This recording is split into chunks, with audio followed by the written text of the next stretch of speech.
The central fusion plant in Neapolis was our last hope. After my wings and I fiddled around at the control centers of the gravity core, I took a moment to get my head together. At the central plant, the fusion reaction transforming heavy hydrogen into helium wasn't triggered by laser, but by a form of plasma or condensate derived from artificial black holes smaller in size than atomic nuclei. If we upset the balance between the fusion energy and gravity, there would be a supernova that would end our squid problems in one shot. The scientists of Machina Antarctica said that heat and gravity were essential for replicating the silicon molecules that formed parts of the squid's bodies. As a result, the monsters were always instinctively looking for energy centers to help replenish their cells. Everything went like clockwork. In a moment, the dark night of Aqua would become as bright as a sun. We knew of the sun only from physics lessons and films in school, and old tales told 1,000 times.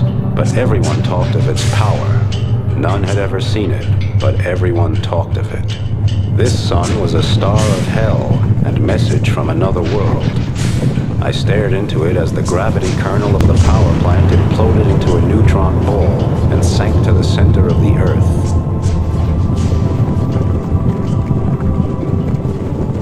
The shock wave of the explosion rippled in every direction. Gilmore later told me that parts of the power plant left the ocean, the atmosphere, and the gravity of Earth, and were now in orbit like the mischievous satellite that had been activated by brain fire.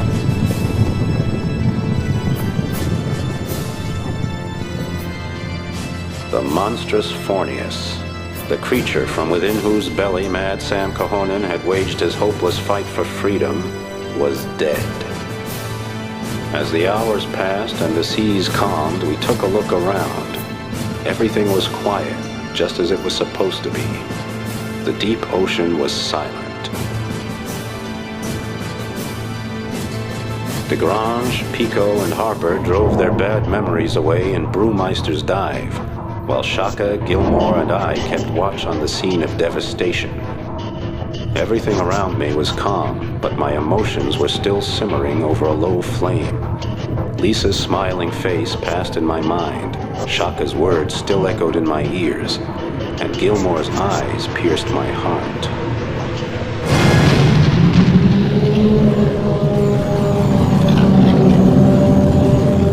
Apparently, there wasn't enough room in hell for Mad Sam and his malicious host. Still more dead than alive, the power of the Fornius was easily enough to destroy us all. I ordered Shaka and Gilmore to get lost as we began to harass him, but I knew they wouldn't listen. Just when we were about to bite the sediment, all of our instruments died, as if to spite us. Then a shadow pressed out of the gloom, and I recognized it. A shadow I had often encountered before. EMP. It flashed across my mind like a razor. An electromagnetic pulse weapon had killed our instruments. I saw the Bion shadow melding into the body and soul of the mightiest of the old ones. Saw it absorbing his very being and power, assimilating the hatred in his 1,000-year-old murderous soul. I could see that the Bion ship in front of me was not a scrap heap. That meant that the Bions back at their stronghold, the Servion, hadn't been annihilated, and they were already regaining their strength. Charlotte Gilmore and Shaka became great friends and whispered together for days about me. Nothing could protect me from two women of their caliber. Whenever I saw them, they would glance at each other, then grin like schoolgirls. It was a curse I would just have to bear.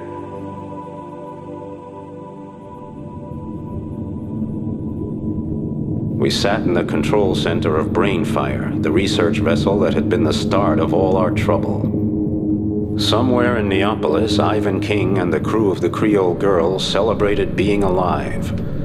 Meanwhile, Brainfire made contact with the optical system of the Millstar satellite, and for the first time we could see the Earth, hovering in space as it had for billions of years. I felt strangely tense, seeing our prison from the outside, its liquid walls of unknown blue. It was beautiful.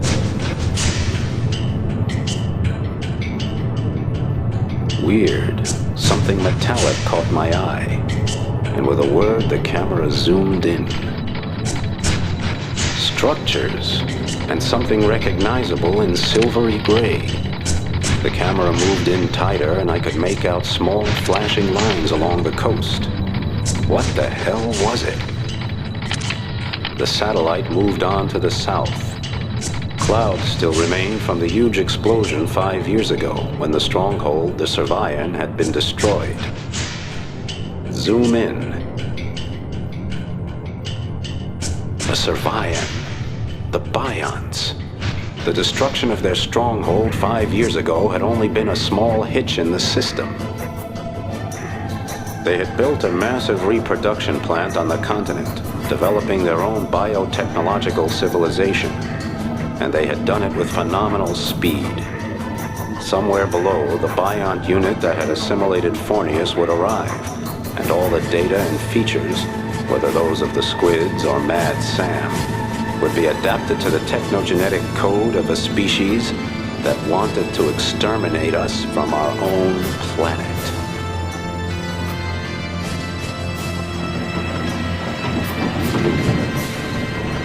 The clouds closed in, impenetrable.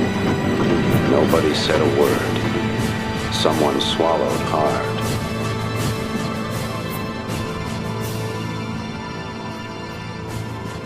Earth was a paradise, effortless, floating, full of light. A man could breathe clean air there and move free in the warm sun. One day, it would be ours again.